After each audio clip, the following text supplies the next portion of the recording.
परम पिता की हम स्तुति गाएं, वो ही है जो बचाता हमें, सारे पापों को करता क्षमा, सारे रोगों को करता चंगा।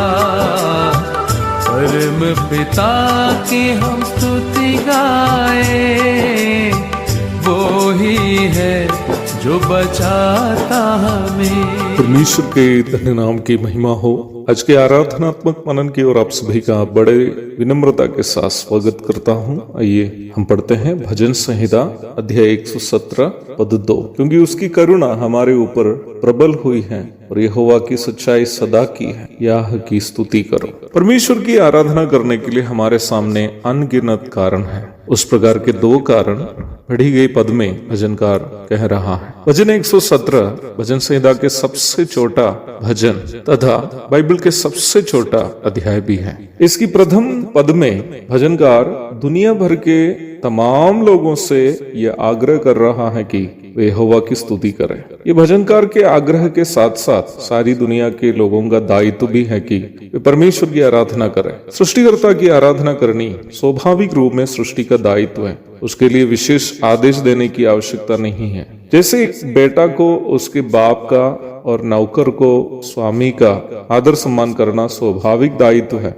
वैसे ही सृष्टि का यह स्वाभाविक दायित्व है कि वह अपने सृष्टिकर्ता की उपासना करे। यदि हम परमेश्वर की आराधना नहीं करते हैं तो यह हमारे लिए दुर्भाग्यपूर्ण बात है। मेरा कहना यह है कि परमेश्वर की आराधना करनी हमारे लिए एक विकल्प नहीं है, बल्कि हमारा दायित्व है। Worshipping God is not an option for us, but a responsibility of us. इसके अलावा दूसरी पद में भजनकार दो ऐसे कारण भी बता रहा है कि हम परमेश्वर की आराधना क्यों करें। पहला कारण हमारे ऊपर परमेश्वर की करुणा है। भजन 103 की 13 में हम पढ़ते हैं कि जैसे पिता अपने बालकों पर दया करता है, वैसे ही यहोवा अपने डरवैयों पर दया करता है। हमारे प्रति परमेश्वर की दया पिता की दया समान दया है। एक पिता शरारत करने वाला अपने बेटे की ताड़ना यद्यपि करता ही क्यों न हो, अपने मन में उस बेटे के प्रति करुणा और दया को बनाए रखता भी है।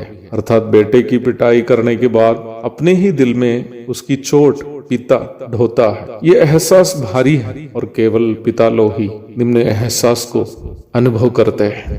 अपने बच्चों की पिटाई जब भी मैं करता हूँ, मुझे उस दिन रात में ठीक से नींद नहीं आती है। मानव जाति अपने पापों के कारण ही क्यों न हो, नरक की ओर बढ़ते वक्त यद्यपि मनुष्य उससे अनजान भी क्यों न हो, मनुष्य नाश होने से अधिक चिंतित उसके उस बाप ही है जो आसमान में है। हमारे प्रति उनकी चिंता ही है जो परमेश्वर को मनुष्य रूप में धरती पर उतर आने के लिए प्रेरित की है। हमारे प्रति उनकी चिंता एक बाप के रूप में हमारे प्रति उनके अंदर भरी हुई करुणा का ही परिणाम है। हमारे प्रति परमेश्वर की करुणा उनकी आराधना करने के लिए अवश्य एक उत्तम कारण है। दूसरा कारण उनकी सच्चाई अथवा फेथफुलनेस है। परमेश्वर अपने आप से विश्वास योग्य अथवा सच्चा है, अर्थात परमेश्वर कभी भी अपने ही स्वभावों के साथ धोखा नहीं करता है। दूसरा तीमुथियुस 2 की तरह यदि परमेश्वर पापी को दंड देता हो तो वो निश्चित तौर पर उनके इंसाफ करने के स्वभाव के साथ विश्वास योग्यता निभाना है, लेकिन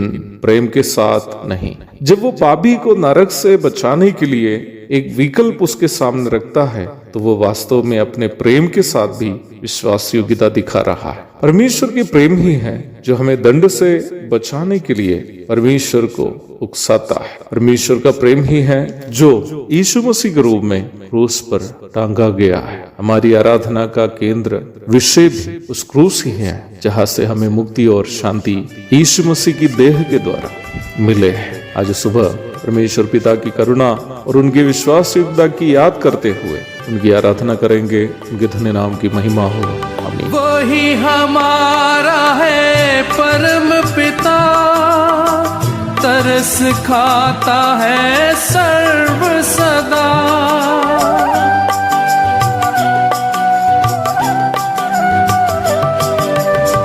वही हमारा है परम पिता, तरस खाता है सर्व सदा।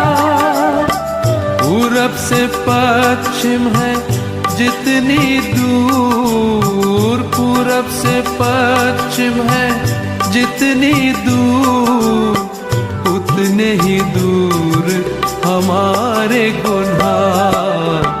परम पिता की हम स्तुति गाए, वो ही है जो बचाता हमें।